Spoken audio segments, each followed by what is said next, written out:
Hi friends, welcome to my channel. இன்றைக்கி நம்ம சேனலில் பலாக்கா வச்சு ஒரு ரெசிபி போட போகிறோங்க. அதுக்கு நான் இந்த ரொம்ப மீடியம் சைஸ் ஒரு பலாக்கா தான் வாங்கியிருக்கேன். இப்போ இதை நம்ம இந்த மாதிரி குறுக்கு வாக்கில் நம்ம நீல வாக்கில் நம்ம கட் பண்ணி எடுத்துக்கணும். எடுத்துட்டு நம்ம அதுக்கப்புறம் நம்ம கையில் நல்லா எண்ணெயை தடவிட்டு மேலே உள்ள தோலெல்லாம் சீச்சிட்டு நான் இந்த மாதிரி கட் பண்ணி எடுத்து வச்சுக்க போகிறேன். இதை நம்ம குக்கரில் போட்டு நல்லா 3 விசில் அல்லது 4 விசில் உங்கள் குக்கர் விசிலில் தகுந்த மாதிரி வச்சு இறக்கிக்கணும். அதுக்கு வெங்காயம், தக்காளி, பூண்டு, பச்சை மிளகா, தேங்காய் எல்லாம் எடுத்து வச்சுருக்கேன். இப்போ இந்த தேங்காயை தான் நம்ம இதில் திருகி நம்ம ஒரு பேஸ்ட் மாதிரி அரைச்சிக்க போகிறோம். அதுக்கு ஒரு கடாயில் எண்ணெய் ஊற்றி எண்ணெய் காய்ஞ்சதும் நான் சோம்பு ஒரு அரை ஸ்பூன் போட்டால் போதும். அரை ஸ்பூன் அளவுக்கு சோம்பு, சீரகம், மிளகு எல்லாம் போட்டு நல்லா பொரிஞ்சதுக்கப்புறம் நம்ம இதில் கொஞ்சம் பொட்டுக்கடலை ஒரு கைப்பிடி அளவு பொட்டுக்கடலை போடணும். கண்டிப்பாக பொட்டுக்கடலை சும்மா ஒரு கைப்பிடி போட்டுட்டு அதுக்கப்புறம் இதில் கொஞ்சம் கசகசா போட்டுட்டு நான் இது காரத்துக்கு ஒரு நீல மிளகா தான் 6லேருந்து ஒரு 7 மிளகா அளவு நான் எடுத்து இதில் சேர்த்துக்க போகிறேன். அது மாதிரி ஒரு கைப்பிடி அளவு பூண்டும் சேர்த்து நம்ம நல்லா வதக்கிடணும். கண்டிப்பாக கசகசா போட்டு செஞ்சால் தான் நல்லாயிருக்கும் இந்த ரெசிபி. அதனால் மறந்துடாமல் ஃபஸ்ட்டே நம்ம எண்ணெய் காஞ்ச உடனே போட்டுடலாம். இல்லைனாலும் இப்போ கூட நம்ம சேர்த்துக்கலாம். ஒரு கொஞ்சமாக ஒரு அரை ஸ்பூன் அளவு கூட போட்டாலே போதும். போட்டு நல்லா வதக்கிட்டு இதில் தேங்காய் நான் எடுத்து வச்சுருந்தேன். அந்த தேங்காயில் கொஞ்சம் எடுத்து வச்சுட்டு அப்படியே போட்டுட்டேன்.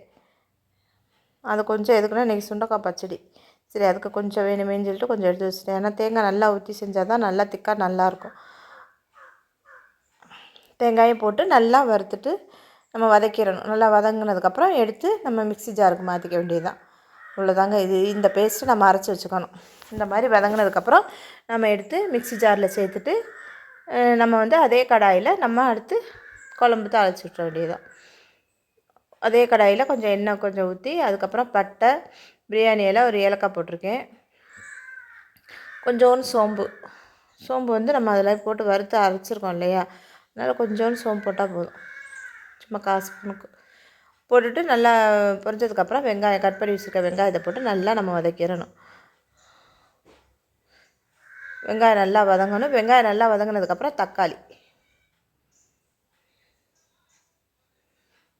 வெங்காயம் நல்லா வதங்கினதுக்கப்புறம் தக்காளி போட்டு தக்காளி வதங்கிறதுக்கு எப்போவும் போல் நம்ம அதில் கொஞ்சம் உப்பு போட்டு தான் நான் வேக வச்சுருக்கேன். இதில் பலாக்காயில் குக்கரில் வேக வைக்கும்போதே கொஞ்சம் உப்பு போட்டிருக்கேன். அதே மாதிரி இப்போ இதுக்கு தேவையான அளவு கொஞ்சம் உப்பு போட்டுக்கோங்க. போட்டுட்டு கடைசியில் நம்ம குழம்பு எல்லாம் தாளித்து விட்டதுக்கு எல்லாம் கூட்டி விட்டதுக்கப்புறம் உப்பு செக் பண்ணிட்டு பத்தலை அப்படின்னா நம்ம அப்போதைக்கு பவுடர் சால்ட்டு சேர்த்துக்கலாம். கல்லுப்பு போடும்போது கொஞ்சம் பார்த்து போடணும்.